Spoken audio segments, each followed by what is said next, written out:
platforms, and Mr. Vineet Patawadi, a revolutionary in financial market education segment, lined up to share their journey about how to create opportunities among uncertainties and guide us on the insights of entrepreneurship and all its related aspects. So, without wasting much time, we must start with our much awaited session. But before that, I request our principal, Dr. JB Singh, to welcome our guest. Over to you, sir. Good afternoon, everyone. I'm I'm very delighted to be with you, all of you, especially the student community who have organized the event for today. And I'm also very delighted to have with us Aditya Arora and Vineet Patwari, who have joined us today for the entrepreneurial talk. Uh, uh, Given the present landscape of India, where we see a lot of action happening, I think this is the right time that we all become aware and get awakened about what is happening around us. And I think there cannot be a better time than this to get inspired. I think we have the guest today who can inspire our young students, who can actually, in that, after listening to the experts, not only these experts, but also the cross section of other experts, uh, uh, they, if they can get inspired and start their own businesses or enterprises. Uh, as I said, given the landscape of India, where we are seeing the advent of so many new entrepreneurial activities, India has a comparative advantage in terms of the soft power, in terms of the IT skills. So, and what we are seeing across the globe is that those businesses are actually able to survive, who are able to apply the technology in their execution of things. Um, Many of the conventional companies in India too have been able to survive because they have upgraded their systems through the use of technology, and that has given them the comparative advantage, because the growth comes from being more you having adopted more cutting edge technologies. So that's where I believe our landscape is telling that we should have more enterprises like this. And also in IT itself, we seen in the recent times how the public companies are becoming public, including Zomato and Policy Bazaar and Swiggy and Paytm.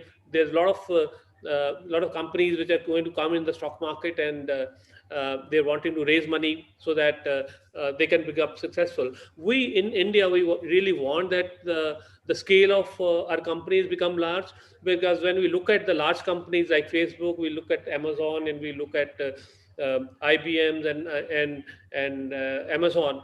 So so much so that one company's turnover is equivalent to the national income of some of the European countries. So we need such companies in India so that we can also have the prosperity in our own country, and that can come only when we actually explore things, and we have the enterprises where we can add values. At the moment in India, we have been only adding the generic enterprises, but with the need of the hour is that we are able to have, for example, if you have Google on every mobile and on every PC, you have the Microsoft on every PC and every mobile. So we need those products and processes which are essential in nature, and who can actually and they are objects of mass consumption. So I think in that regard, if a young generation can look around and see opportunities, because the opportunities are enormous. We live in, because we have seen what happened in China. Now there was a clampdown on the technology companies, but we are seeing that how the scale can become Alibaba and Tencent and companies like this, how the scales become, because scales become too high, too large. So we in India also, we have a huge market, and they say that by 2040 or 2050, India is probably going to overtake China in terms of population.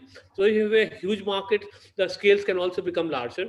And it is in this regard that I really look forward that our guests for today are able to inspire the young minds that as to what's the kind of journey they have had, and how they can actually motivate the young students also to not only work on their own enterprises but also appreciate all that is happening in the corporate world around them, so that because they work for some years and they can have their own enterprises. So that's a wise transition to becoming an entrepreneur.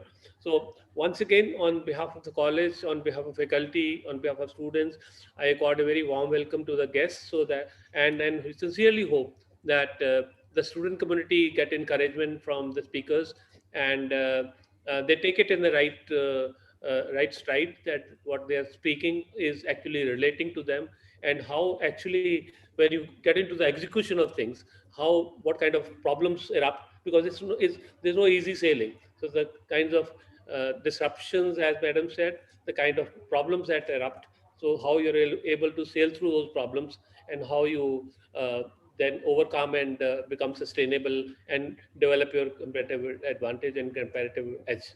Thank you so much. Over to you for the rest of the proceedings. Thank you so much, Principal Sir. Thank you so much. So now over to you, Gurbani and Tanya, for the rest of the proceedings for today's session. Okay. Thank you, ma'am and sir. We will now proceed to the most important segment of this session, as we feel honored and privileged to have a panel of such prominent speakers with us. Just a little housekeeping before we get started. If you have any questions during the event, please type them into the chat box in your control panel or in the comment section for those who are watching it live. We would request the attendees to be precise with their questions, and it would be better if you can mention the speaker whom would you like to ask the question. We'll bring them up afterwards as we have a question answer session with the speakers. Over to you, Vibani. Our first speaker on the panel is Mr. Aditya Arora. Currently, he is the CEO of FAR Network Private Limited and is also an advisor and mentor with Niti Aayog and Government of NCT of Delhi. At just 24, Mr. Aditya has won numerous accolades to his name, including the Parliamentary Award, Duke of Edinburgh International Award, and Padma Shri nomination 2020, to name a few. Moreover, he has been recognized as a successful young entrepreneur on various platforms globally.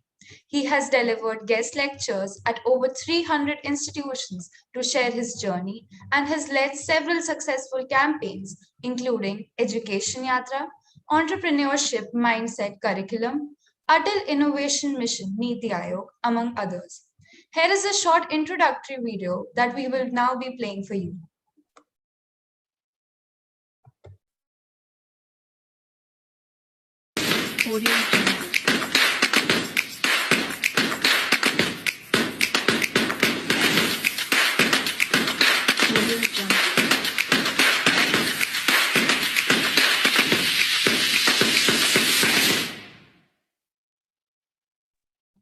Now, without further ado, we will turn the time over to Aditya, sir.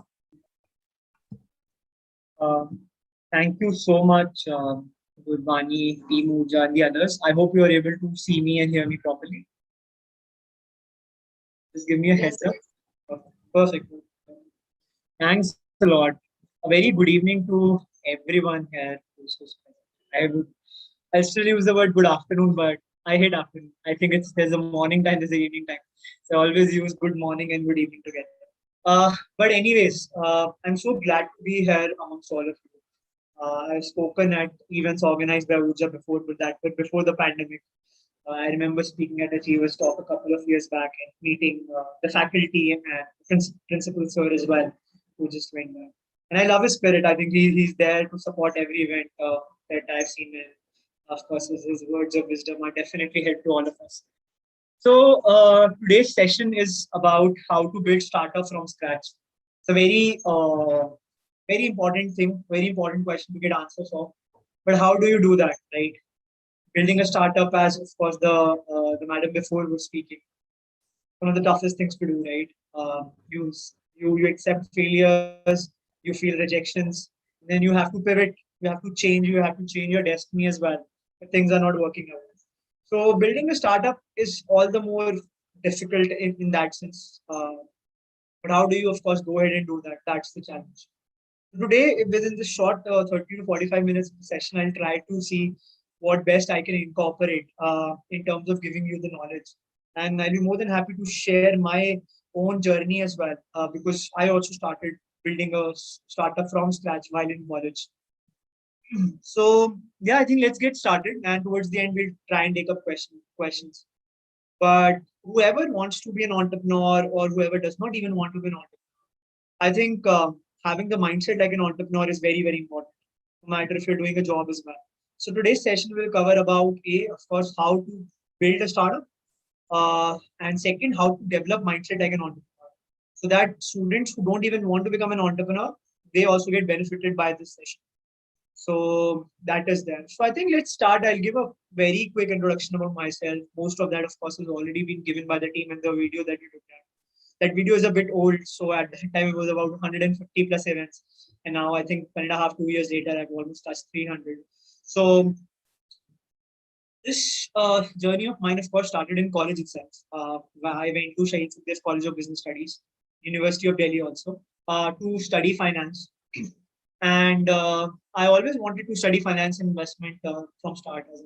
While in school as well, I had a couple of small ventures which I'll talk about. That's very interesting and a very fun, fascinating story. I had a few venture startups of mine in school, and I went to college to study finance so that I can go ahead and know more about startups, know more about finance. That's why I went to I did not go to a like a college, an academic college. I went to a very specific B school to study a very professional degree, which was finance and investment. That was, of course, one of my reasons of taking part in this college.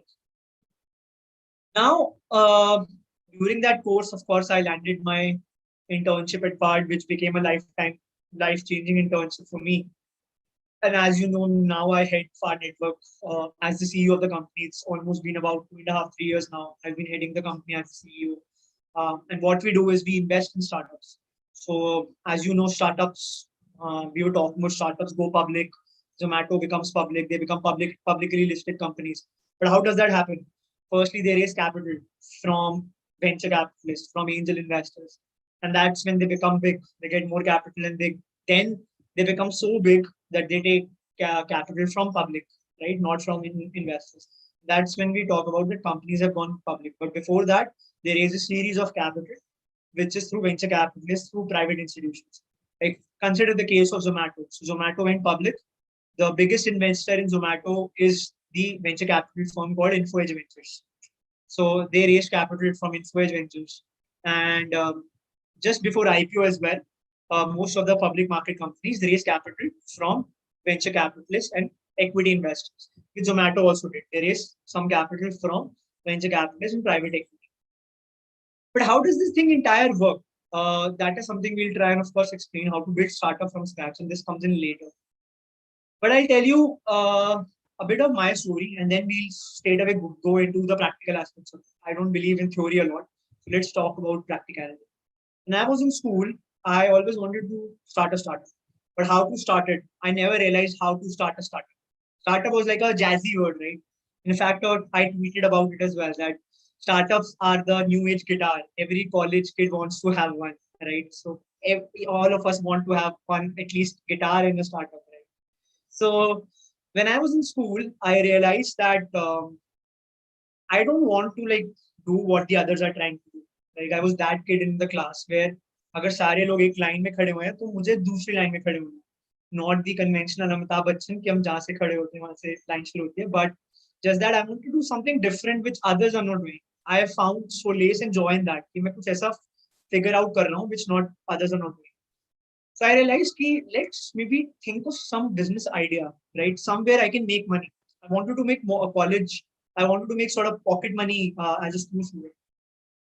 Then I realized one thing: how should we start? How should we start? Uh, I did sell Pokemon cards and everything, which was very popular at that time. But they were not like very good income source of money. They were like, आपने 10 cards से आपने 10 cards बेचते, you can't sell more, right? Then you have to get more and sell. And there is like a certain level limit to which people can buy Pokemon cards. And I was like, what can be a sustainable source of revenue? A revenue source which can go long and long, which can sort of go even if I'm not there.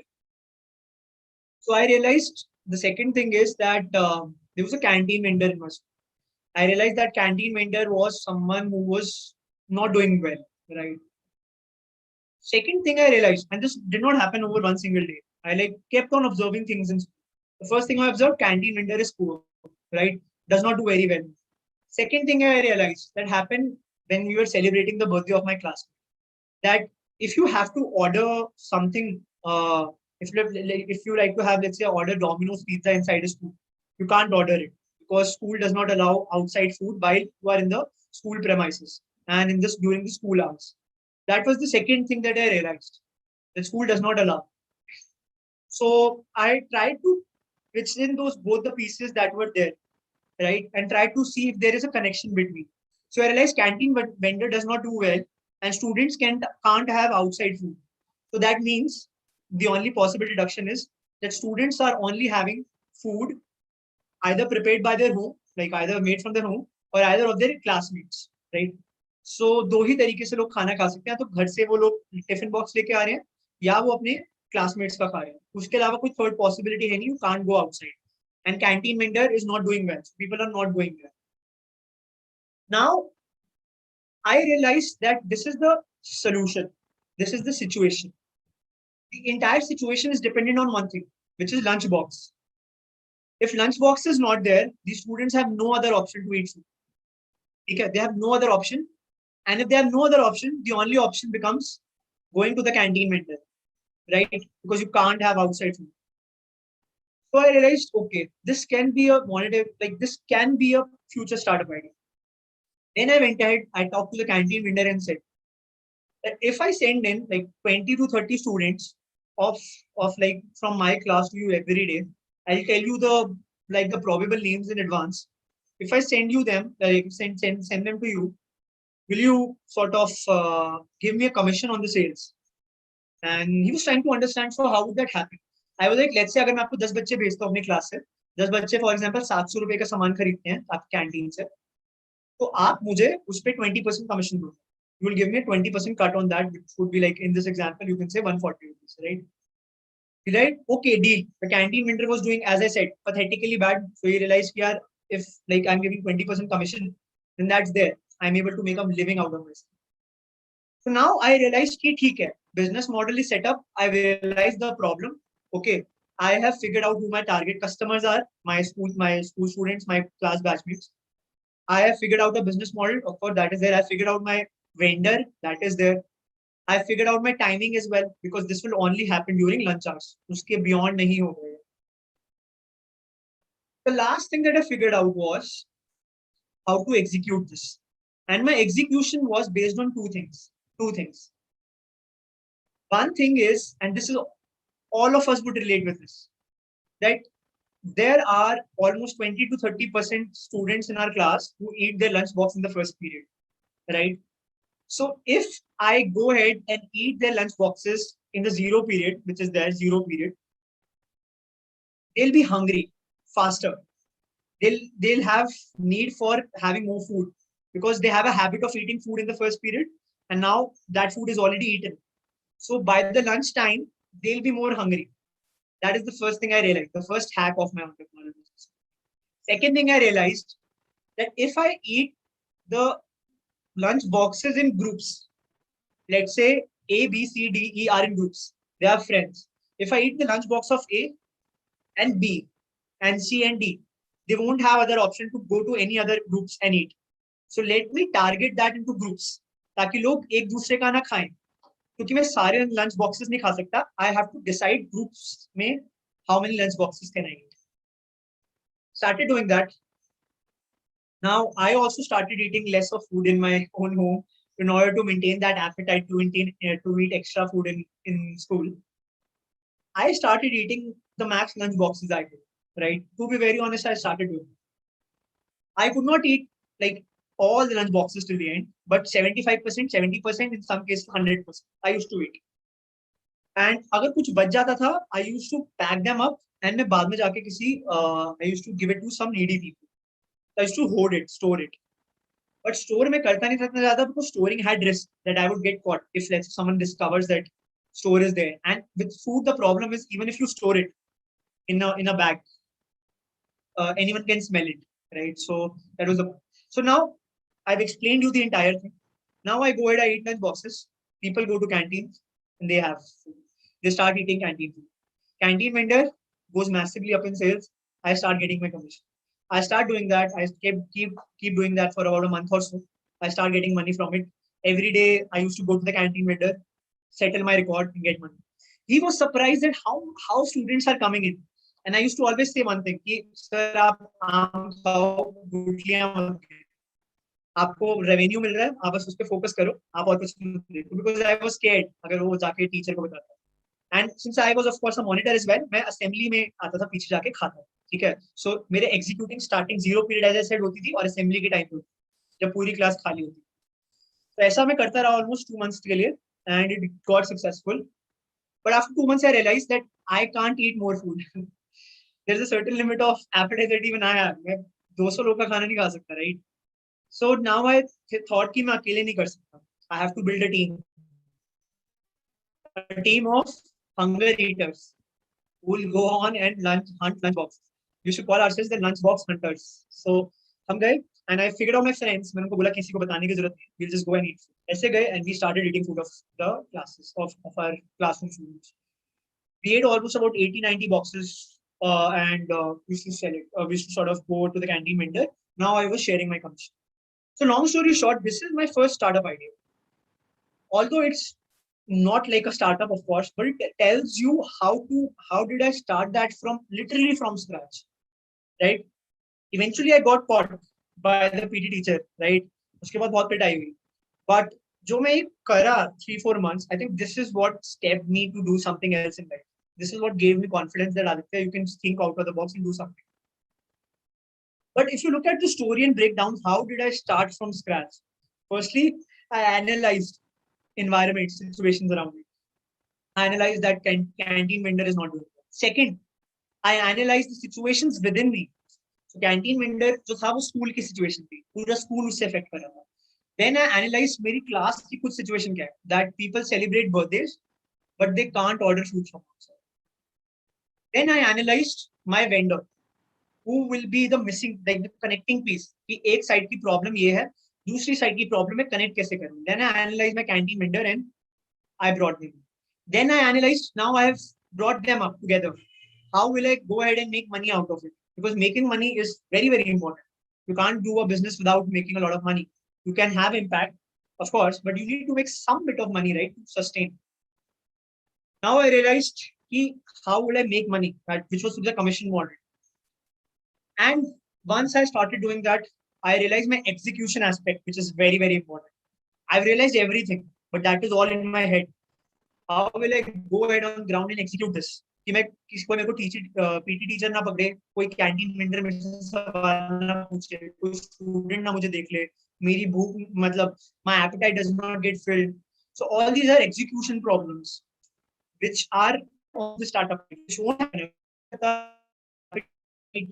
चोरी का डर, ये सब कुछ, these problems won't have been there. But I analyzed it, right? So now I solved the execution.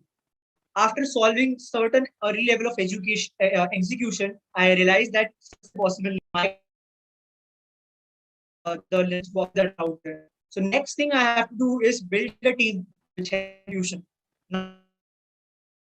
Classmates will help me eat the food, locate these lunch boxes and eat the food. Locate these lunch boxes and eat the food.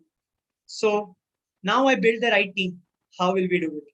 I also bring them under the same business model, same commission model. So now we are all on the same page and we are growing this at length, right? This is like a standard template for any startup. Any company which started out solves by doing this. They don't do different things. They don't do like complex stuff. Building a startup is, of course, that very tough, very dynamic, but the process is pretty standard, straight and simple. You have to figure out a problem, you have to build a team, you have to execute, and then you have to solve it, right? So that is what I did. And I think that gave me the first, of course, as I said, the first input about the idea. Sometimes when you are building a startup from scratch, your first startup there is almost 99% probability that it will be a failure. Your second startup has almost 90% probability that it will be a failure. And it can go on and on and on. You never know till which startup will you find success. You may find success in your first startup as well. I'm not saying that first startup hamesha failure. You may not find success in your first and second and third and fourth and maybe fifth as well, right? But you just have to keep on doing the same things over and over again. When I did Education Yatra, I did the same thing. Figured out who my target market is, which was my underprivileged kids.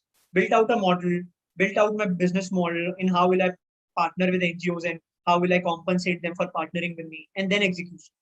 Similar to whatever I do with Delhi government when we launched this scheme, Entrepreneurship Mindset Curriculum as well, in which almost almost 8.5 lakh school students every day study about entrepreneurship mindset and everything.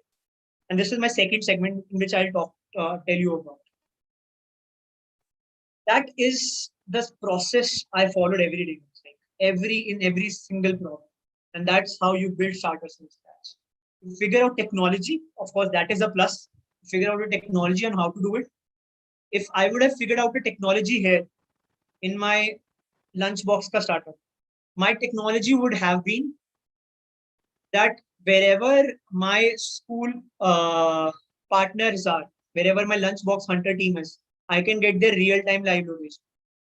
And if I can get their real-time live location, I can do mapping. कि हम इस group का खाएंगे, हम इस batch का खाएंगे, हम इस फ्लोर का खाएंगे, यहाँ पे पीटी सर आ रहे हैं, निकलो जल्दी वहां से, and I can do a live mapping.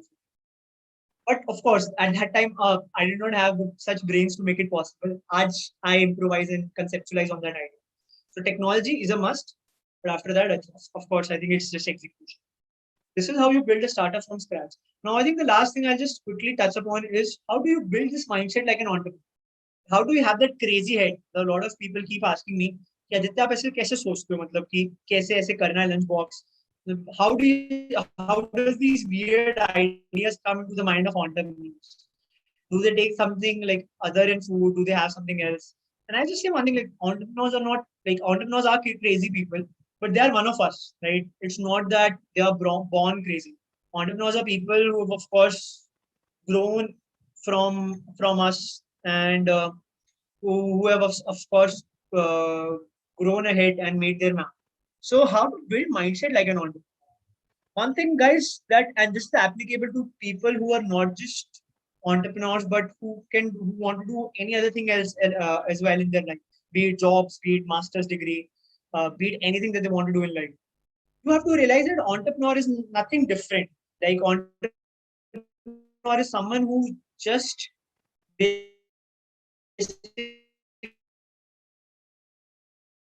capitalize on the opportunities that we get. We want to bounce back from failures, right?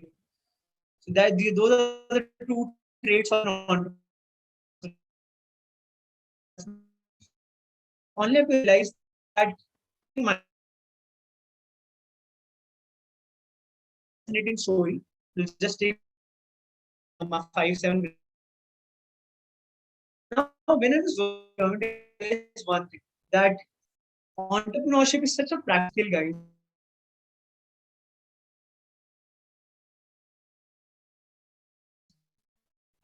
It's never taught to us in.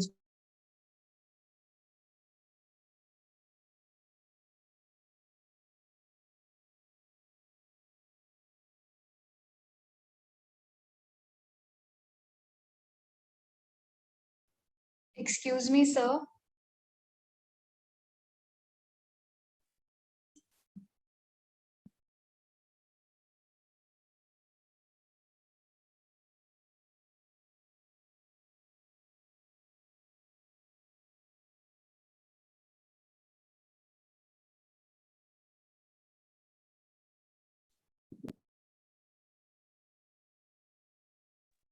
Hello everyone, Aditya will be joining us back in a minute or so.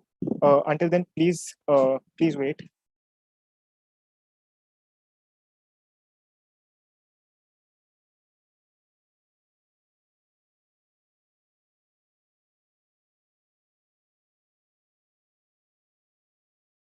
Hello.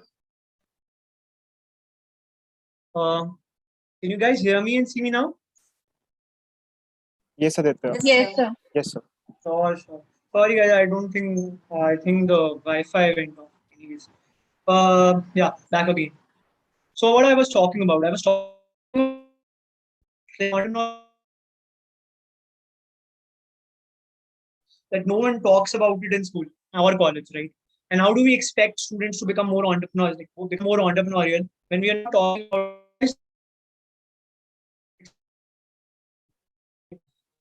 to students? How do we kept on thinking, and we came up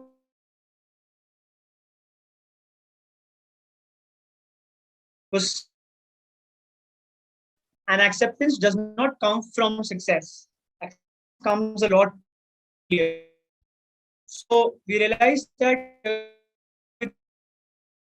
video देख and उसका एक benefit या उसका एक influence आपके mind में सिर्फ 5 minute तक का रहेगा, बट दोस 5 मिनट्स नहीं यार,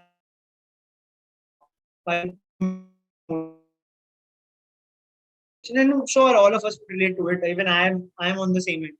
So we realized one thing which is called as failure. If I talk about failure, more is it this is more and this is more relatable. Let's talk about failures. We went to the Delhi government. We said we want to talk about failures. The Delhi government laughed like anything. They are failures की बात कौन करते हैं classroom में? Stories. No one talks about failures. It's like we want to talk about failures. We want to talk about how did we fail in entrepreneurship. We want to talk about how are we not able to become big? How are we not able to find the right team? How did we lose money? How did we lose other people's money? All kinds of success and failure stories. But not success, we'll talk about failure more and how did we bounce back from that failure. I think that's very important. If we talk about success, look, this is just another tech talk which is made. Let's talk about failures. So government laughed, but initially they said, let's do it. Let's do a pilot and see if it works or not. Next 2 months, we do a pilot with about 2,500 school students. These are students of class 6 to class 12.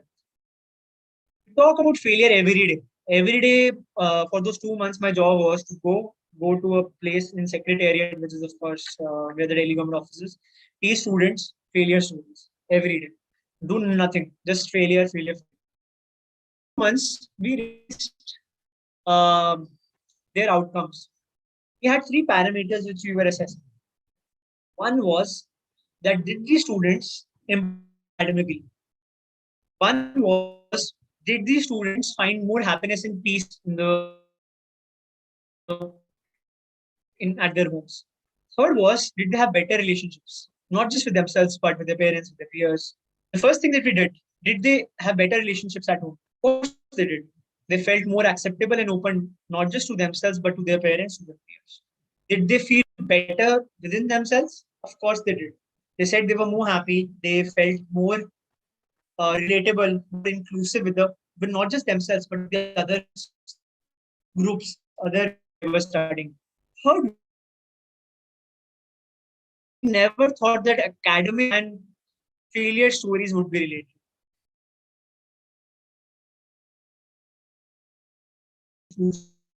They performed almost 25% better on average than their last set of exams. And that is when we realized, is it better now? Is the internet still an issue? Your voice is breaking. So your voice is breaking. Can you try reconnecting?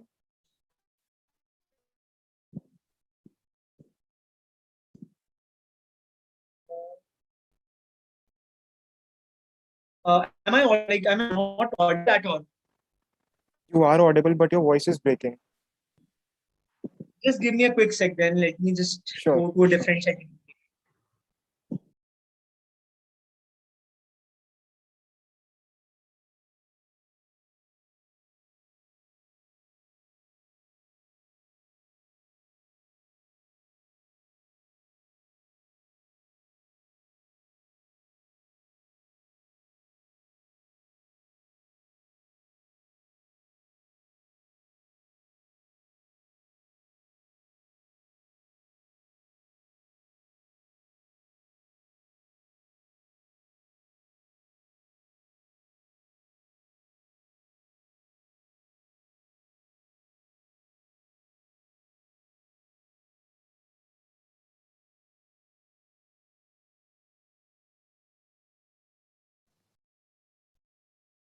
Uh, is it better now, guys? Aryan and others, is it better now? It's perfect now. Perfect. Sorry for the internet issue, guys. So yeah, I was talking about the other thing, which is that now, since we are doing, of course, working with the government, we realized that the third metric, which was on the academic success of these students, we realized that these students performed 25% better with their last set of examination that was conducted. And that was the changing point. That was where the government was told that if teaching entrepreneurship mindset not only helps you to become a better person, but also helps you to score well in academics, then this is a possible education solution that we have in hands. And so the Education Yatra became a scheme under Delhi government, where almost 8.5 lakh school students now every day as a compulsory subject study this entrepreneurship scheme, and they are being taught about how to build mindset like an entrepreneur. And this is the first period of a school. We all realize the value of the first period, which is very, very crucial and critical to us. So yeah, I think for that, of course, my work was fairly recognized in terms of all these awards that you heard. But I think that was the tipping point of success where it talked about that sometimes in order to teach a practical life skill, you need to relate unrelated concepts and talk about failures. And I think failures are more relatable than success. That has what contributed me. I just wish that no matter whatever you do in life, like after these 3 years of college, if you are in, let's say, actuarial, CA, or UPSC, or IAS, or whatever career line is, whatever career line you have ahead of you, just have a mindset like an entrepreneur, even if you don't want to become one. Bounce back from failures, accept people, embrace failures in the most positive way, and always see opportunities around. Always have that inquisitive mindset with which you can sense certain opportunities that are there. So I think yes, if you do that, you have a tremendous and very shining career ahead of you, and that has what helped me as well. When I started in school, in college, at the age of 17 and 19, building startups and building an investment company, I never realized that I would come this far. But I think that has what has happened just because of that mindset. And now at the age of 24, still I'm one of the country's youngest angel investors. I've invested in almost about 12 startups myself in the past year. And then also with FAR, we've invested in almost 40 startups in the last 2 years. So I think age, of course, is always a number, but what we do with that number is what that matters. And it's about us. So I'll just end up with this one thought, one practical life thought, that if we become successful in life, everyone takes the credit for it, right? But if we fail in life, no one takes the blame for it, but just ourselves. So let's just do that one thing which helps us to sort of take the blame entirely on us, or take the credit entirely on us. So because even if we succeed, we're not going to get the credit. But if we fail, we're going to get the blame. So let's do something which we feel confident about. Let's do something which can create impact. Let's do something which can actually explore possibilities. Let's make these 3 years, which is our college, our time in Delhi University, be worthful, be fruitful. Let's make connections. Let's meet experts on LinkedIn. Let's create content on LinkedIn. Let's learn from what's happening on the world of Instagram. We log in Instagram for photos, but let's see all the content, information content that is out there as well. Let's learn more about startups. Even if you don't want to do it, it's okay. It's perfectly okay. But there's no harm in learning about them. Let's study these companies, why the IPOs are happening, why are startups becoming so big in India, what is the change that is happening around. Let's support, at least if we can't do entrepreneurship, let's support those who are doing around us. Let's not ridicule them. Let's not mock them. Let's support them in whatever way we can.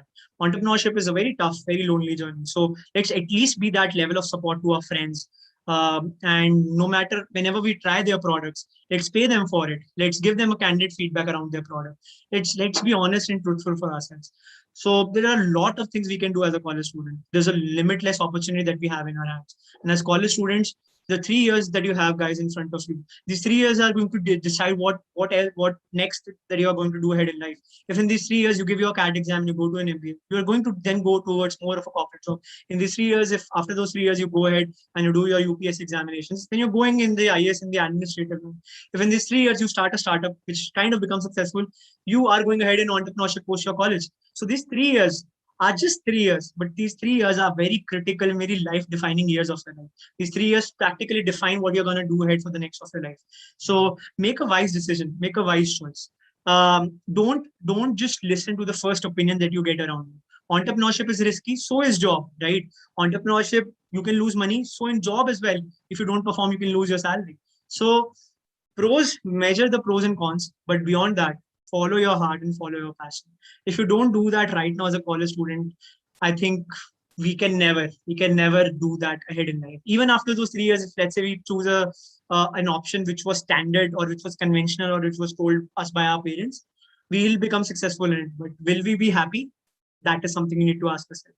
And I believe let's be happy than being successful. Success will come later on. Sooner or later, it will come in. But as long as you are happy, you'll even make ordinary career look like a very fantastic one.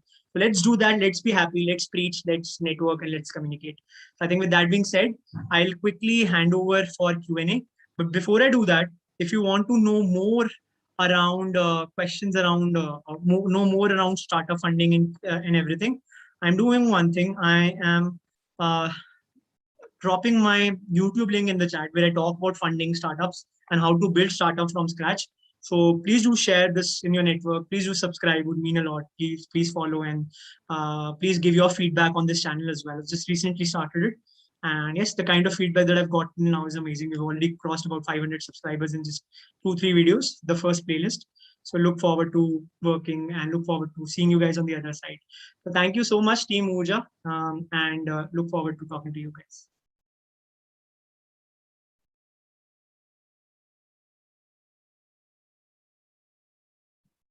Thank you, sir, for enlightening us with your precious words. Now, sir, with your permission, we would like to move ahead to the question answer session, wherein we will entertain a set of questions prepared by our team and also from our attendees. Okay, sir, the first question from the audience is, every entrepreneur has his own share of struggles. What were some of the struggles you faced in the initial stages of your career? I think the struggles that I have faced till now, I think have been a lot. Of course, not. I'm the first generation entrepreneur from my family. So learning all of this from scratch while being in college, you're not just learning, but you're also funding companies. When you're talking about money, when you're dealing with money, you can't make mistakes. So not just learning, but just doing it perfectly well. Execution can't go wrong. That was the first challenge. Second was, of course, as I said, I'm the first generation entrepreneur. So family did not support quite a lot in the initial, but I think, of course, that was the struggle time, the tough time. And I backed myself that I want to go ahead and do it anyways. So I think that was struggle. I think the third and the most underrated struggle is the time, right? I was a college student and my college was in East Delhi. Then my internship office was in South Delhi. I used to perform stand-up as well, stand-up comedy as well, just to earn some money and earn my pocket money for education yatra and myself. That was anywhere, wherever cafes are in and around Delhi NCR. Then social campaign education yatra was also anywhere in Delhi NCR. We were doing it at different locations and with different NGOs. So I think traveling, money issues and all of that, of course, was the struggle as well. But I don't know. I just had the conviction that I'll go through it, and I did. So I think those three sort of struggles are there. Right now, struggles are there still as well, but of course now there are different quality and different kinds of struggles which are there. But I think struggles make you beautiful. So just accept struggles in it. Thank you, sir, for sharing your personal experience with us. It was beyond inspiring for all of us. The next question for you is, what would be a pragmatic approach towards identifying your niche? So see, niche is something where you have an expertise. Niche is something where you can you understand the market and you build your scalable product. So let's say you say that I have a background in which I basically can build any applications that are there. I'm very well versed with technology. I can understand technology. I can understand apps. I can pick apps from their pulses and build them. So that is where you sort of go ahead and start building your niche. That now I will focus on technologies which help an app to grow and succeed. So I'll not maybe go on the website side of it. I'll not go ahead and maybe search more on the platform side of it. I'll work solely towards apps and those would sort of go. So the way to go about it is, firstly, you define your focus areas. Within your focus areas, you pick your niche that this is something which is of interest to me.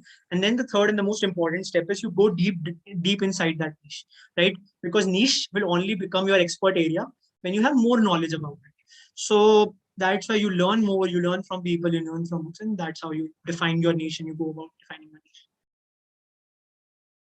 Thank you, sir. That was very insightful. Moving on to our next question. What factors are considered by an investor before investing in a startup?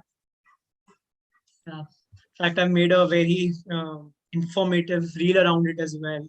So I talk about 5 T's of investing, like the T from Tamil Nadu, right? So first T is called team. The team is the most important factor, as I said. If I did not have team in my lunchbox idea, I would have not gone ahead and made it to what it was back then. The second is technology. As I said, technology helps to simplify the work. So whatever technology you're building, it does not always have to be like a coded technology and like a very complex thing. It can be as simple as a app and a website as well. It just helps you to simplify things that are there. That's it. Third is what I called as the target market. What is your target market and how big that is, right? So let's say in my earlier example that I said, the lunchbox example, my target market was students firstly within my own class, right? And that's when I went ahead and expanded to multiple sections. I did not go to nursery and say, "मैं अब छोटे बच्चों का खाना खाऊंगा," right? And my target market was very well defined, that it was students within my own class because that is a class which goes outside for assemblies. So what's your target market and how big that is? That is the third thing that you look at. And of course, the last thing is that you look for is called the 10 times growth potential. That does your startup idea have the possibility, the probability to grow 10 times? So let's say if you're eating 10 lunch boxes, do you have the capacity to go to 100? If you are earning 10 rupees today, do you have the capacity to go to 1,000? If you can't grow by that much, then it's not a startup, right? Startups are something which is a crazy growth company. Like let's say Apna Rasoi would doing the same thing as Zomato is doing. They are making food, delivering it. But Zomato can achieve that same level of growth which Apna Rasoi did for 15, 17 years within those 3 years. The reason is because they're technology enabled. They are less savvy. They are just an aggregator. They can do things fast. They don't have to prepare food themselves. So that is why startups are crazy growth oriented model. So if it can't grow 10 times, then it's a business. It's not a startup. So that's how you differentiate team, technology, traction, target market, and 10x potential. Thank you, sir. That was very helpful. Moving on to our next question. Can an introvert become a good entrepreneur?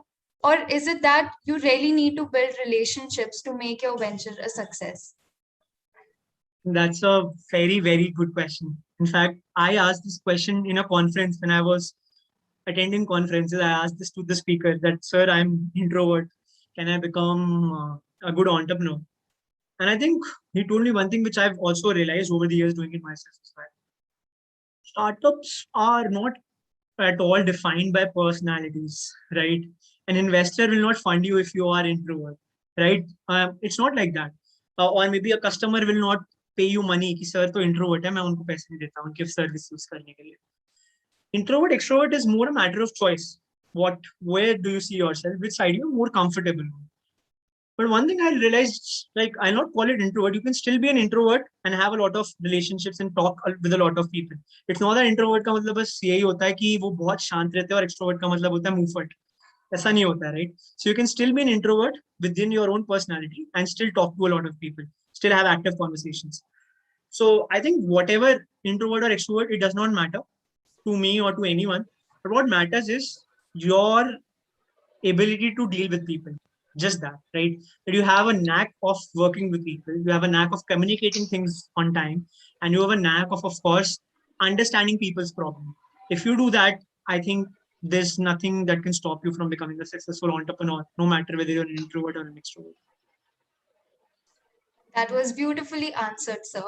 With this, we come to an end of this question answer round. We thank you, sir, for you have answered the questions with sheer brilliance, which must have cleared the doubts of the students. Thank you, sir, for you inspire us to dream big and work hard. Now, over to you, Tanya. Thank you so much, sir. So, our second speaker for the day is Mr. Vineet Pattabri, sir, the co-founder and CEO of eLearn Markets and Stockage.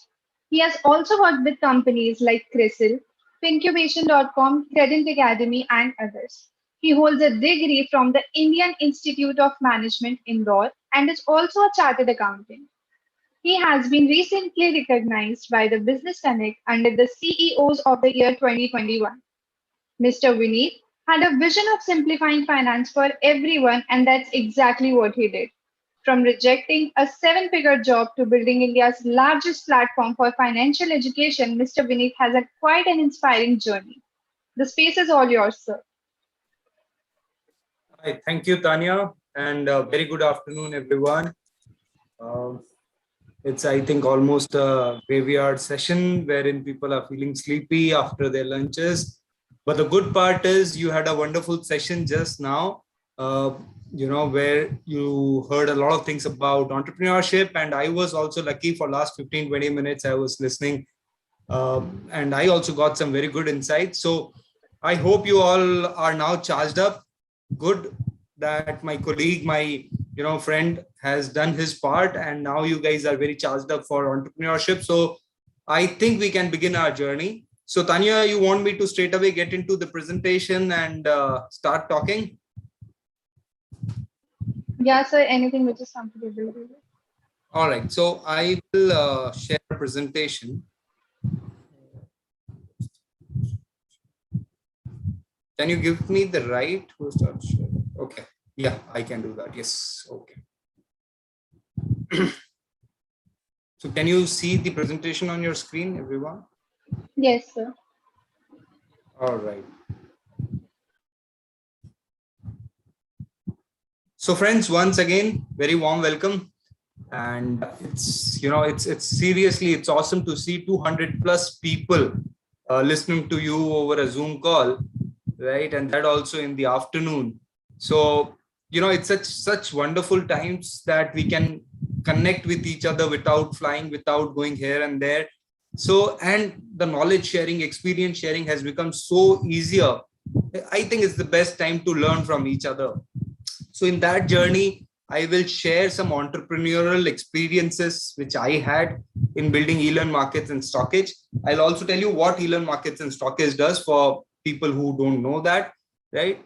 And post that, I'll touch upon the fintech, the world of fintech, which is evolving. I'll touch upon that as well, and then obviously there are Q&As, right? So I hope when I take you through this journey, I am able to share some experiences and some learnings which I got in the last 12, 13 years in this journey. All right. So I'll straight away jump into this without much ado. So,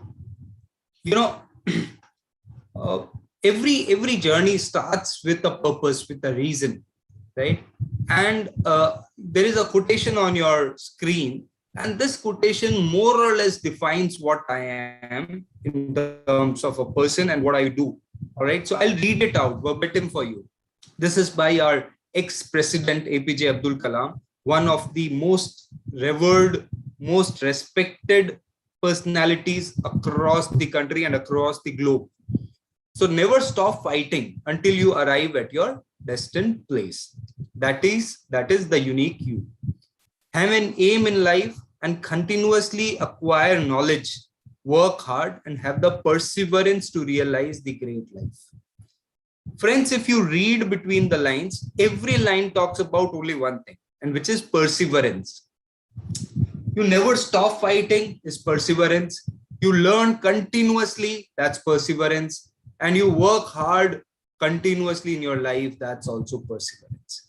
Right? So in one word, if you want to understand what's the success mantra, right, where everything else fails, where your luck can fail, where your education can fail, where your startup idea can fail, everything can fail. But if you stick around your neck, right, that's where you will be successful, because sooner or later you will find out the right way of doing things and you will do that.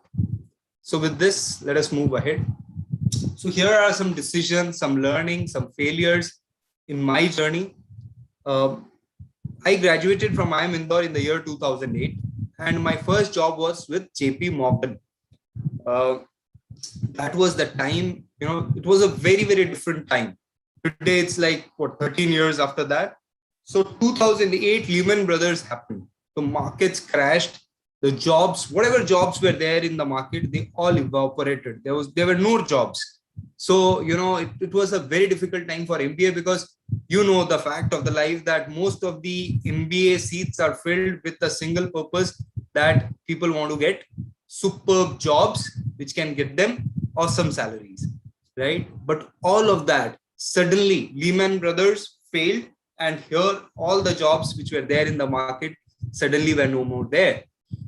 It was a difficult time. And I had a job, luckily, with JP Morgan. And it was a decent job, which, because I was academically good, so I got a decent job.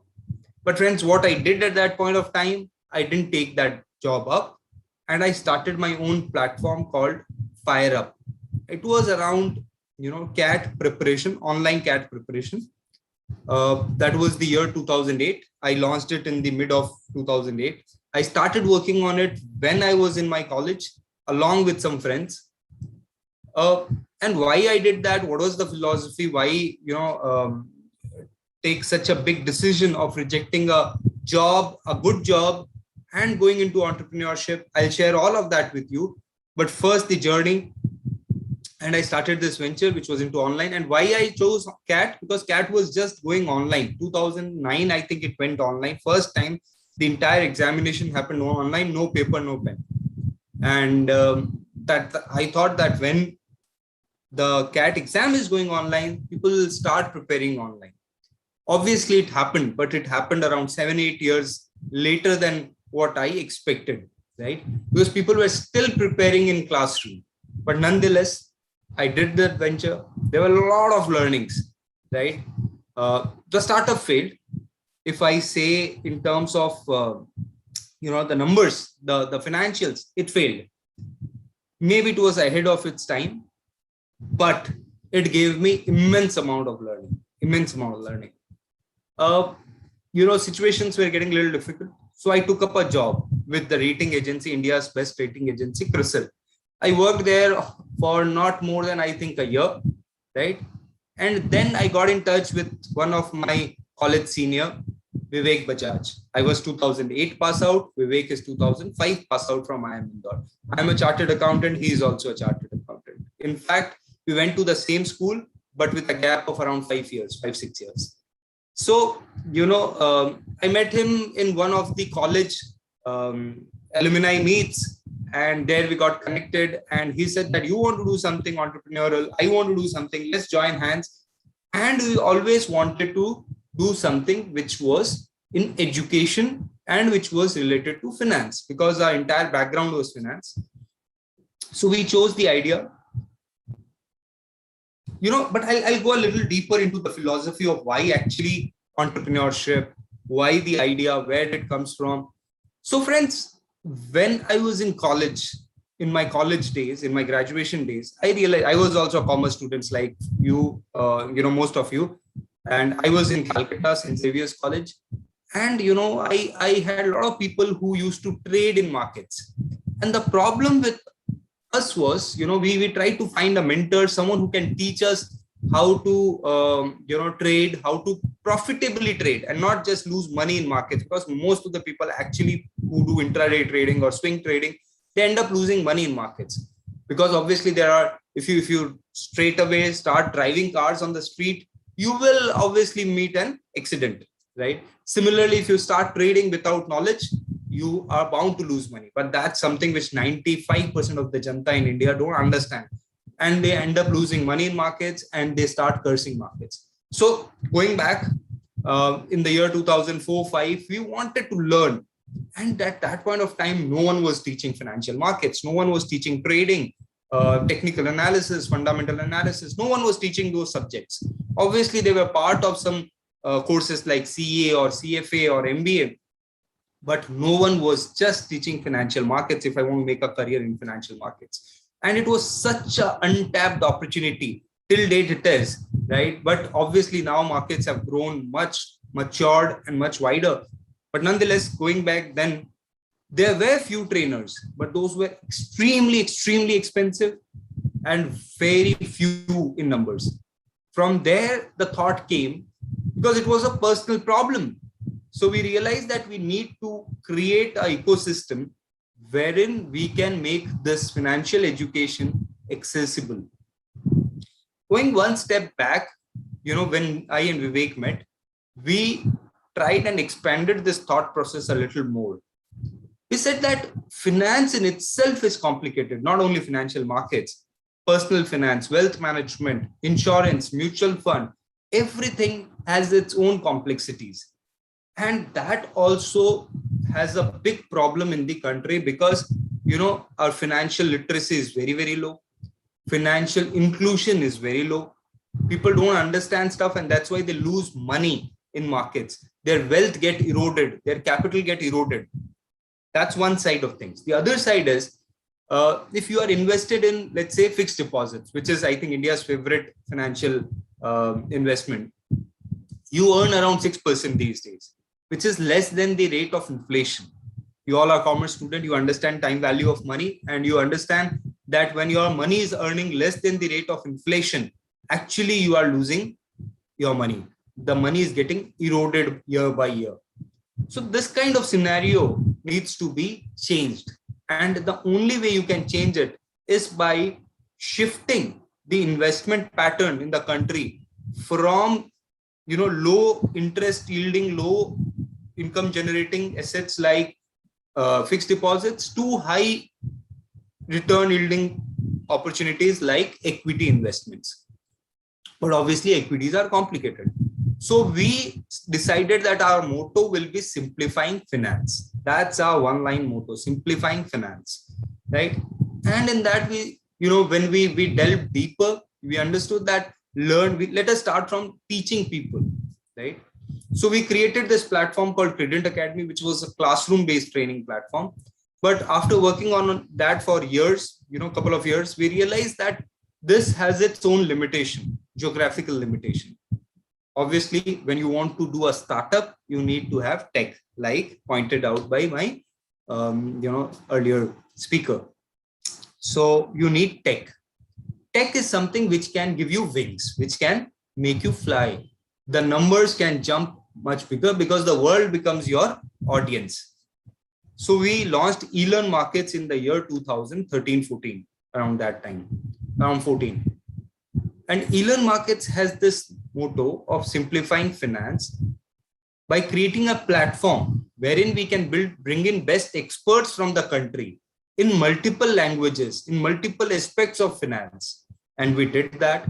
Today we have 200 plus market experts who are teaching in 7 plus Indian languages on various aspects of finance.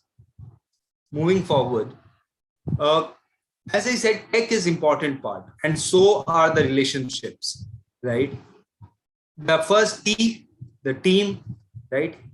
So Vivek was a hardcore market guy, and we always look for complementary skill sets. I am a marketing person, business development, marketing, digital marketing, growth hacking, performance marketing, and so on and so forth.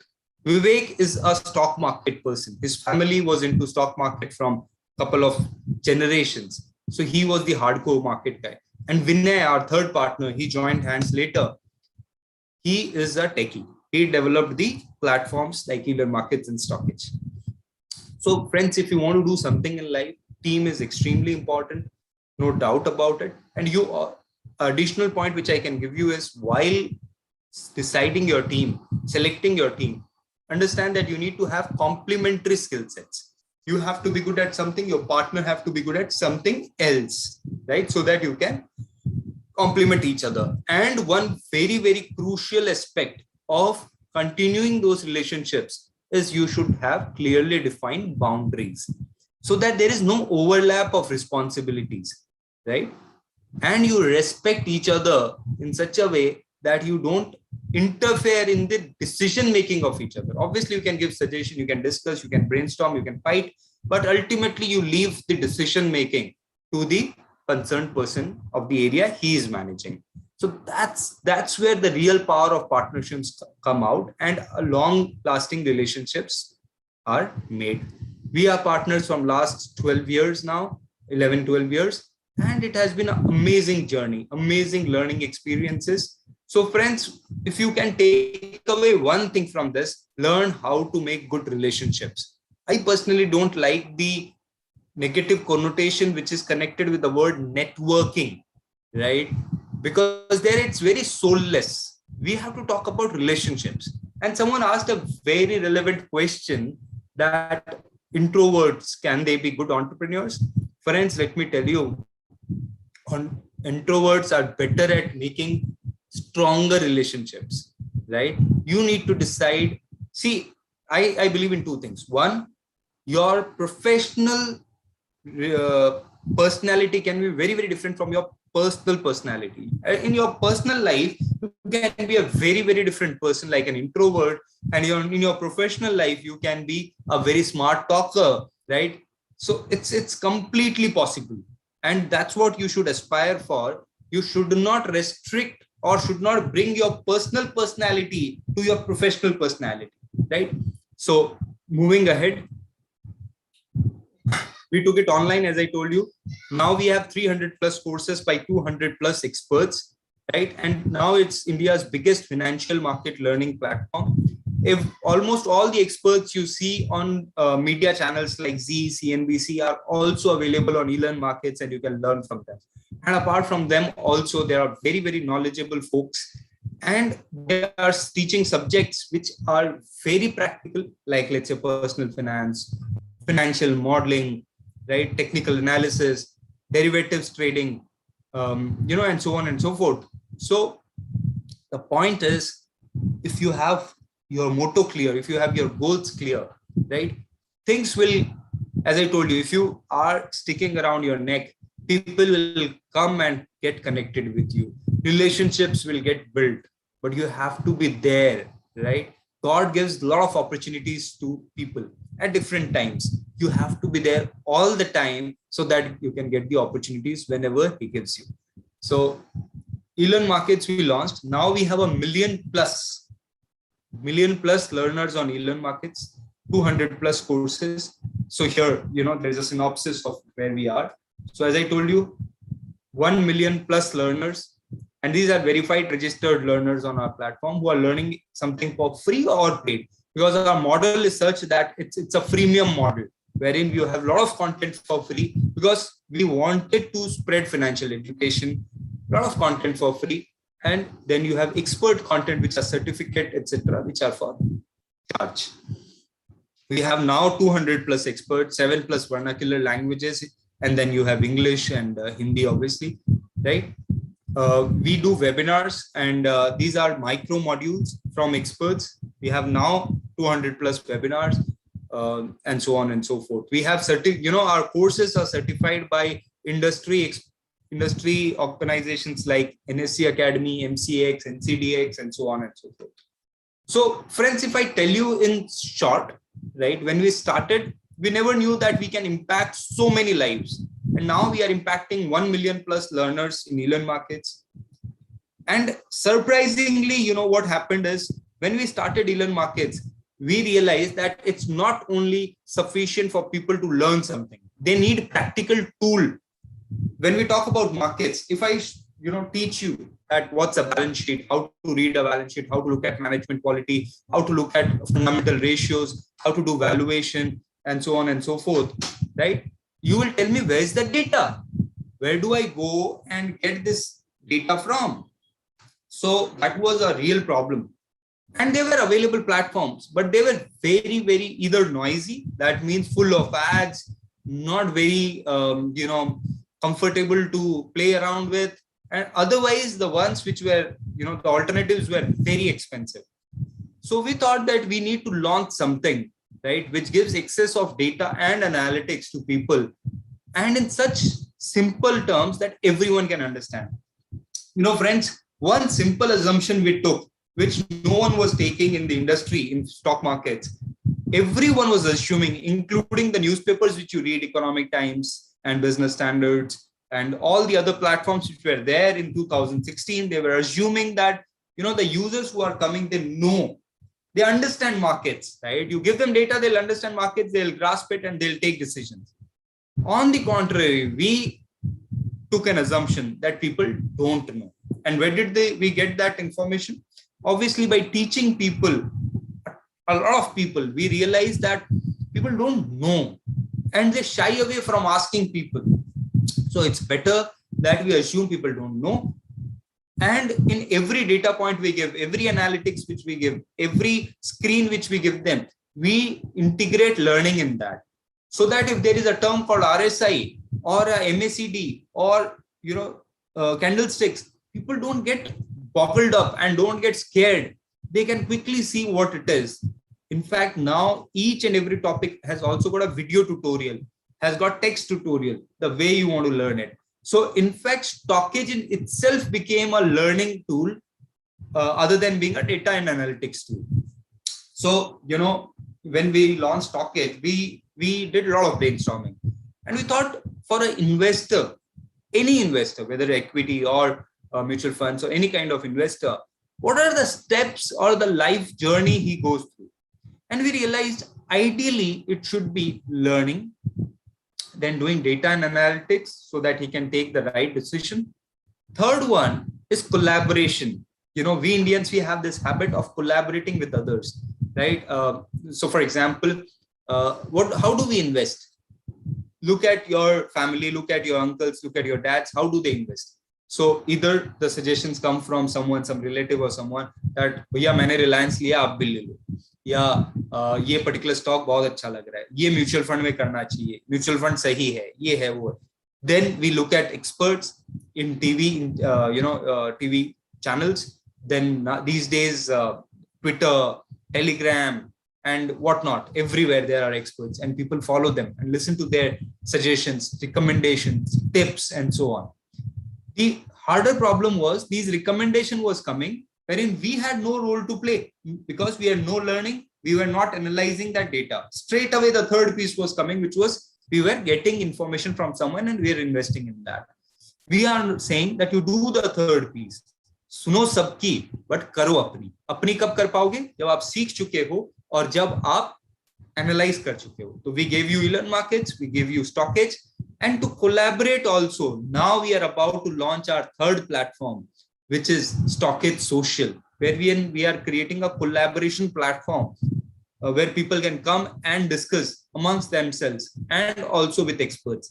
So it's like, so to say, a Facebook where you only talk stock markets. And obviously, when you talk stock markets, you tag a stock information comes up, and it becomes a wonderful, beautiful experience wherein one thing is always kept in mind, that you have to simplify it and not make it more complex, right? That's the underlying essence of everything we do. So we launched Stockage.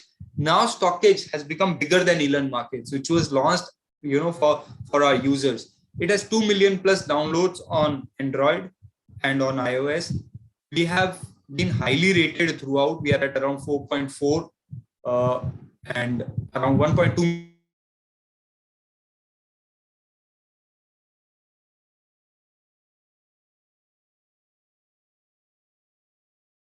million plus data points. It's a free app. You can download it. For advanced data points, you have to subscribe, but it's 90% free. All of you can actually download and start using it and start learning from it. Okay. I hope I am audible. Yes, sir, you are. Yeah. All right. Okay. With such a long speech, here you don't see people nodding. So at times it's better to ask whether I'm audible or not. So good to hear that. And I'm still expecting that a lot of people are awake. So wonderful. Let's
Hello. Yes, sir, you are Yes, audible. sir, you are. All right. Sorry.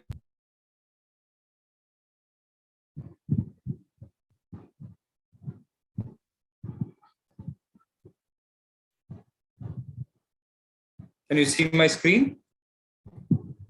Yes, sir. All right. So that was my journey. As I told you, that was the third piece. The third piece which we are building, it's not there in this presentation, is the Stockit social piece. We launched it. There is something in startup ecosystem called minimum viable product. We have launched the MVP with around 3,000, 4,000 users of ours, and they are using it. Soon we'll make it open to public at large. And the idea is to grow 4x from here. So if you look at our data combined, we are at around 2.5 million users, 25 lakh user, right? We want to grow it 4x by March 2024. We want to take it to 1 crore. That is 10 million verified registered users. And in terms of revenue also, we want to grow 4x. All right. Very recently, we got funded by India's top trusted finance institute called Kotak. I think all of you have heard about it. We got funding from them, right? More than funding, it was a validation of the value which we were adding into the ecosystem, right? So that was a great boost up for our thought process. And now we want to take it forward and reach to 10 million users in next 2 years, right? So that's the journey. I quickly touch upon the fintech ecosystem of India because there are a lot of learners here. So in simple terms, I'm sure all of you understand technology, right? India was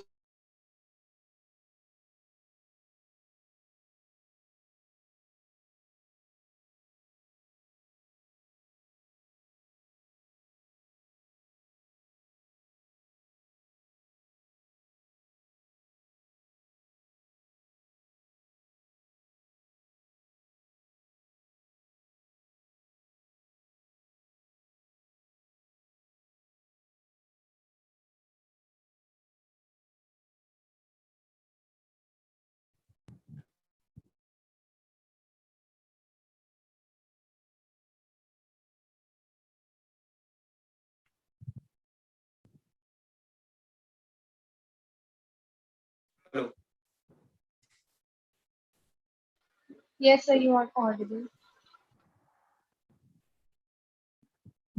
All right, so we'll try to quickly wrap it up. I think there is some internet fluctuation.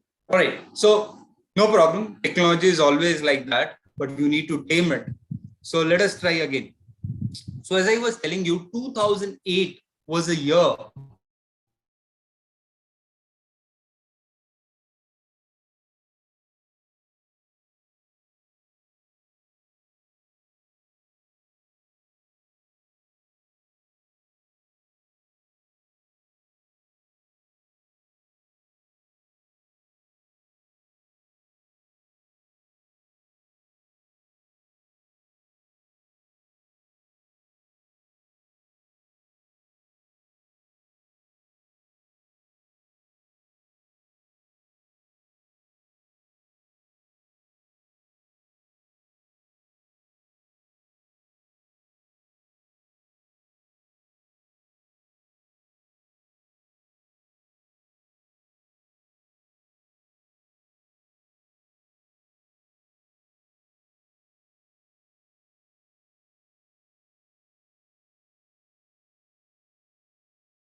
I guess sir is facing some network issues. He'll be joining in a minute or so. Kindly be patient, guys.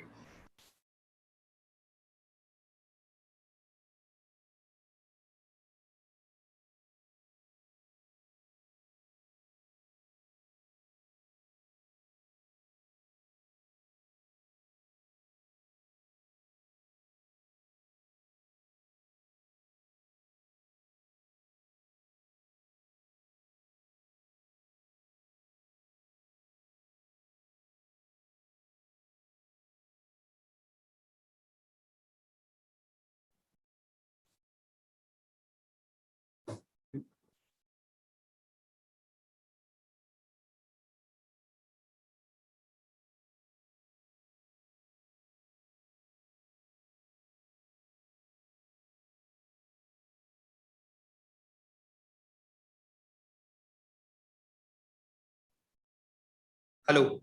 Are you guys still there? Yes. Sir, you're audible. Yeah. So sorry for all the issue. I think I changed my internet and the place where I was sitting. So hopefully we'll not have the issue anymore. All right. So I was talking about 2008. This is very important for you to understand the evolution of fintech in India. So 2008 was the year when the subprime crisis happened in US, and in India also the recession came up, right? There were no more jobs, etc. And people started, the trust in the public institutions like banks, etc., started dwindling, started falling.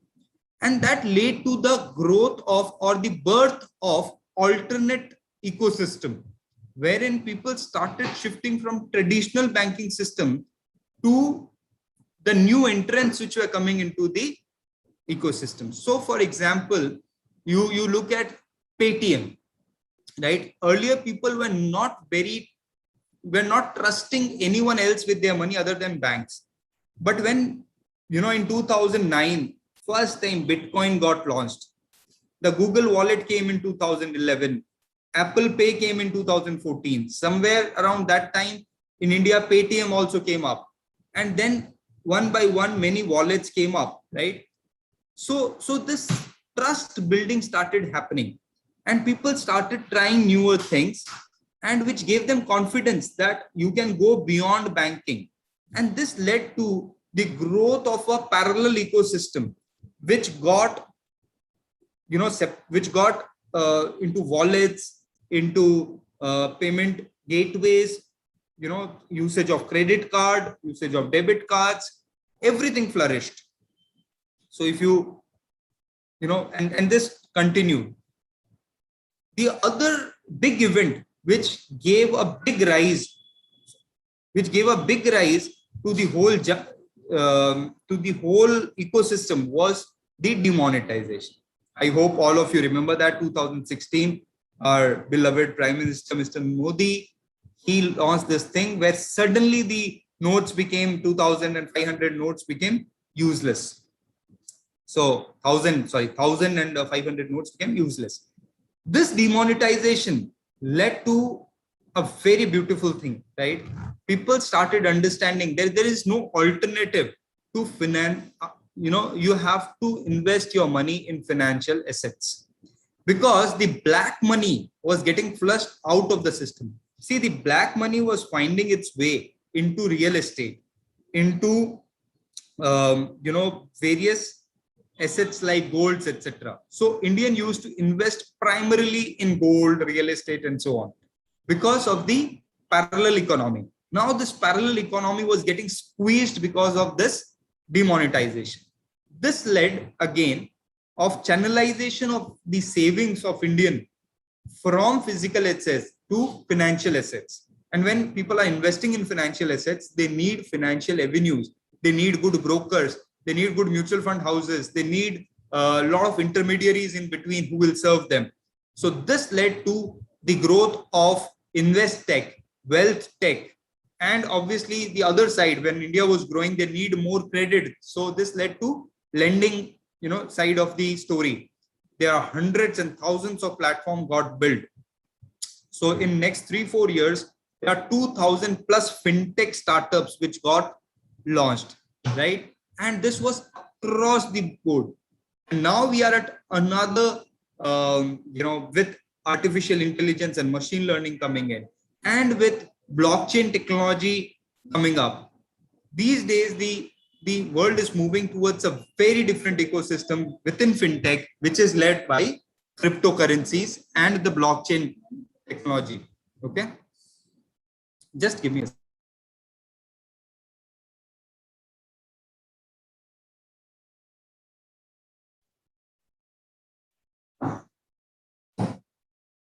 So the good part is, in last 5-6 years, all of you has been, you have been seeing this growth.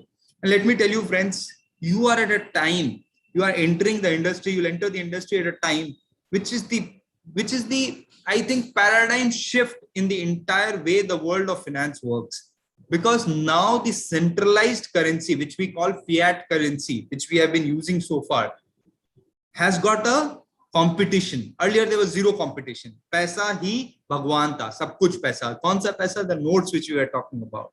Now you have an alternate ecosystem. You have cryptocurrencies, right? And which are getting prominence day by day. There are countries which are making it as a legal tender.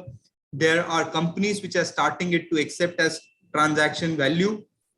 So friends, things are changing. And this cryptocurrencies, the blockchain technology which is behind that, is leading to thousands of different kind of use cases. There are social media platforms which are getting built on blockchain. There are health tech which is again getting built on health tech. All right, on the cryptocurrency and the blockchain technology. So it's an amazing time to do startup. It's amazing time to get into fintech, right? So it's a wonderful time to learn things. Obviously, these are complicated technologies because they are new. No one knows them end to end.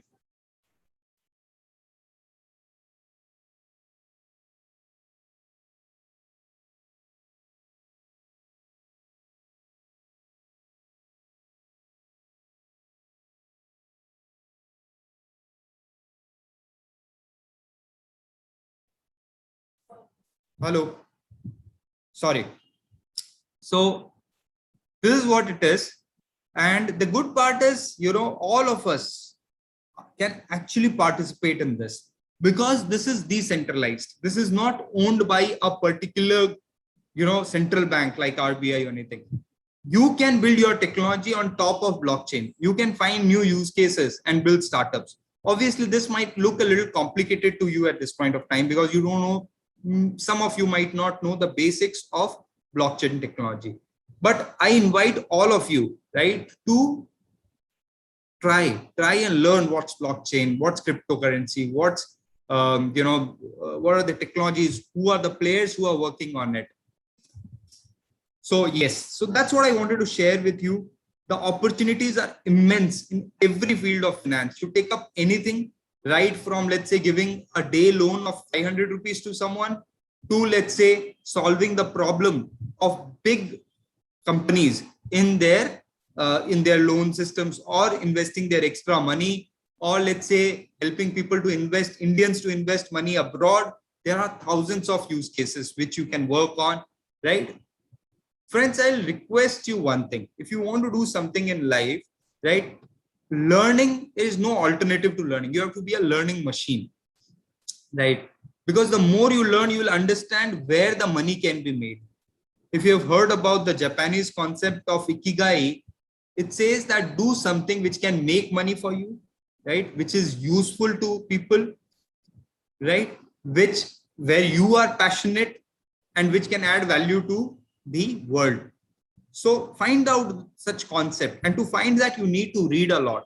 You need to understand what's going on. So just moving ahead.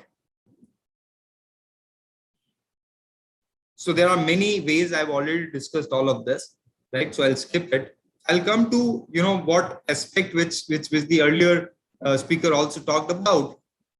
I also agree to this, that the team is the most crucial aspect. I have a 192 people team in Calcutta, all beautiful, amazing, hardworking, sincere people based out of Kolkata, right? And we have built this startup piece by piece, which is an awesome thing, right?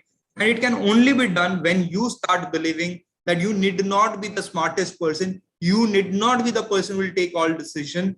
You need not be the person who knows it all, right? You will take along, bring in the best people who can help you grow, right? And they need to know more than you in certain areas.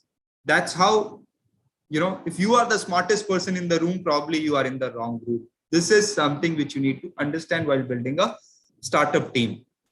So I'm very, very, I would say very lucky that I have such a team, right? So here I have a lot of young friends. I wanted to give them some quick equations, which are basically message to young entrepreneurs out here, right? That friends, as I told you, perseverance is more important than everything else. Because see, if let's say you are very, very passionate about photography, right? And you started doing photography, and you become a wedding photographer, right? The difficult part of that is when you start shooting in your friend's wedding, and people pull you here and there, and you don't like that part. Obviously, there are very irritating people all around. Your passion might get, a little dwindling there, but you need to understand the passion, the idea, the love which you have for the idea, the happiness, all might go away. But if you still can stick around, right, that's where you will start seeing growth. That's where you will start seeing your startup getting built up and growing. That's number one. Number two, clear communication. You need to have an amazing communication style, because you might think something which is awesome, but if you're not able to communicate your mission and vision and objective and the key results which you want from your team, they will all move in different directions, right? And when people start moving in different direction, then you don't grow, right? Because the individual goals are not aligned to the organization's goal. You need to be an गजब का communicator, a clear communicator who can express the ideas and make other people follow your ideas. See, it's not an easy job, right? When you are very passionate about something, it's not necessary that 200 people who are working with you will be equally passionate about that. But obviously, passion is contagious. If you are passionate, the other person will also get passionate. But you need to clearly communicate where you want to reach, what you want to do, whom you want to influence, right? So clear communication. Third, your team is more important than the customers and the investors. This is extremely crucial to understand, because if your team is not happy, if they are not giving you 100%, your customers will not be happy. And obviously, when customers are not happy, your investors will not be happy. So in terms of the priority, in terms of the importance, always consider your team to be the most important ingredient in your startup ecosystem. So that's all from my side, friends. I would love to stay connected. My email ID, my Twitter handle, LinkedIn, and Insta, all of that, stay connected. Now back to Tanya. Thank you so much, sir. I'm sure it must have cleared all the doubts regarding the agenda and inspired all the attendees present today. So, sir, without any further ado, we shall now move ahead to the question answer segment. We will entertain a few questions prepared by our team and also from the attendees addressed to you. So, sir, with your permission, shall we begin? Sure, please. So, the first question for you is, can a commerce background student without prior knowledge of programming make a fintech as primary career? See, the world is changing, friends. All right. What you have done in your graduation or post-graduation is not something which will define your life like the way it used to. I'm a chartered accountant. I'm not doing taxation, audit, accounting, anything which was taught in CA. But obviously, helped me broaden my horizon. I have fair bit of understanding of everything in finance, right? So point is, you can learn anything. The days are gone when, what you will learn also was determined by what graduation degree you did. These days, a chartered accountant can come out of chartered accountancy and learn coding, right? Even school students are learning coding, right? So first of all, completely throw this away from your mind that what I want to do in life has to be determined by what I've done in my graduation or post-graduation. No, not at all. There are doctors who are doing fintech. There are, CAs, there are MBAs, there are all sort of people who are doing everything else which can be done. So there's no restriction. You can do anything you want. Yes, obviously you have to learn the nitty-gritties of the area you want to enter into, right? You want to cook good food, right? It doesn't matter whether you are a chartered accountant or a engineer. You need to learn a new skill, which is cooking, right? And you need to have a passion about that. If you can build that, then go ahead and do it. Very well said, sir. I believe now we all will not be skeptical before applying for a fintech company. So the next question for you is, you have mentioned that you have partnered with your senior, Mr. Vivek Bajaj, for Alien Markets, right? So, how would you suggest one can connect with people with the same mindset and same vision as theirs for a startup? See, it's important to understand uh, to that the wavelength should match. See, communication is such a crucial part, and you will feel this when you talk to your friends. There are some people who understand what you are saying without you saying too much. And there are other set of people where you need to explain much more. And there are set of users, set of friends or set of colleagues whom you don't need to even say something. They can understand things without saying. So that's where your wavelength starts matching, right? When your wavelength matches, your mission and vision can be easily be shared, right? You can have a shared mission. That's number one. Number two, you need to have complementary skill sets, as I told you. And that answers the first question also, that let's say if I am not a hardcore techie, I cannot design the entire website, or I cannot build an entire Bitcoin or let's say the blockchain framework, right? Can't I do anything in that? Yes, I can definitely do, because there can be a partner who have a complementary skill sets, and I can very well do that. My skill set is, let's say, marketing. My partner's skill set is product. Product can be your Bitcoin, or product can be your lending, or product can be investment tech. It can be anything, right? You need to find the right partner, and then you can have a shared vision, right? Always go for people with whom your wavelength kind of matches and you understand what they are saying, right? Don't compromise on that front. Okay, sir, that's really amazing. We'll surely want to follow your advices. So that's all for today, sir. We thank you, sir, for having so beautifully answered the questions from of the audience, which have surely must have cleared the doubts of students. With this, we would like to conclude today's event here.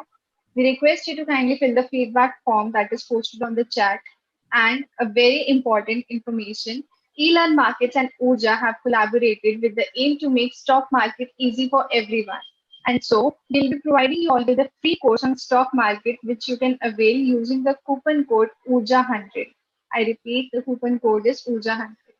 Kindly fill both the forms to avail e-certificates. I will now like to give space to Aryan, the president of Urja, to share a vote of thanks to the speakers and our attendees. Thank you, Tanya. Hello, everyone. My name is Aryan Goyal. I'm currently serving as the president at Urja. On behalf of the entire college, the teachers, and Team Urja, I extend my heartiest gratitude to all the speakers for sharing their wise and graceful words with us. Team Urja is thankful to all the teachers for their constant support and guidance, without which this event would not have been possible. We are extremely grateful to the speakers for taking out time from their busy schedule and sharing their wonderful journey with us. It truly has been a pleasure hearing your journey and being able to learn from you.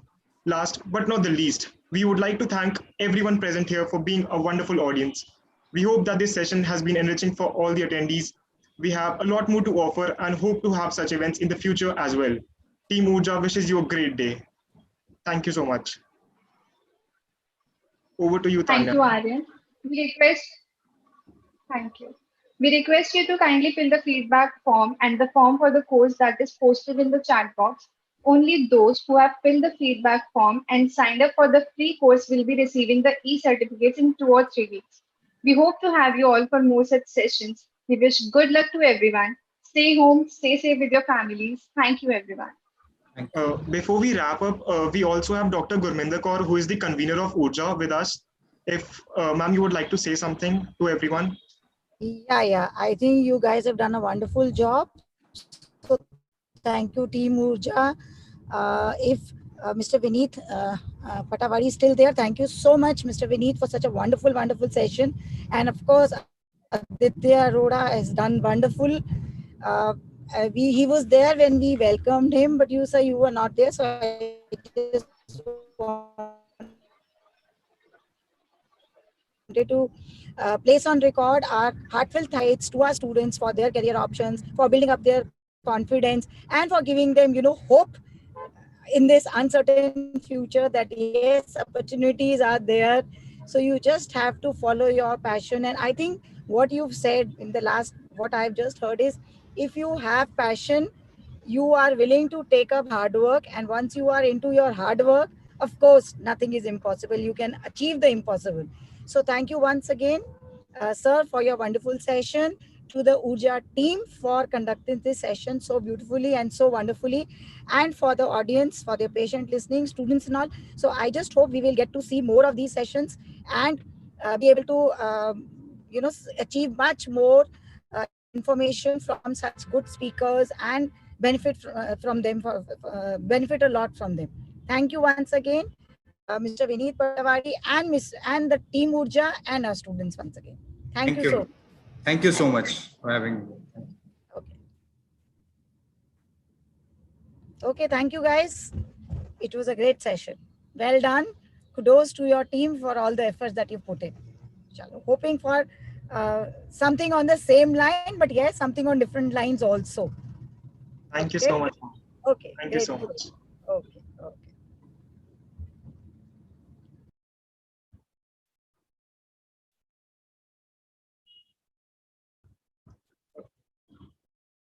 Everyone is requested to fill the feedback form and the e-learn markets course form. All those who will be filling both those forms will be getting the certificates, and we'll be ending this in another 2 minutes. The chat, we have the feedback form and the course link in the chat, in the Zoom chat.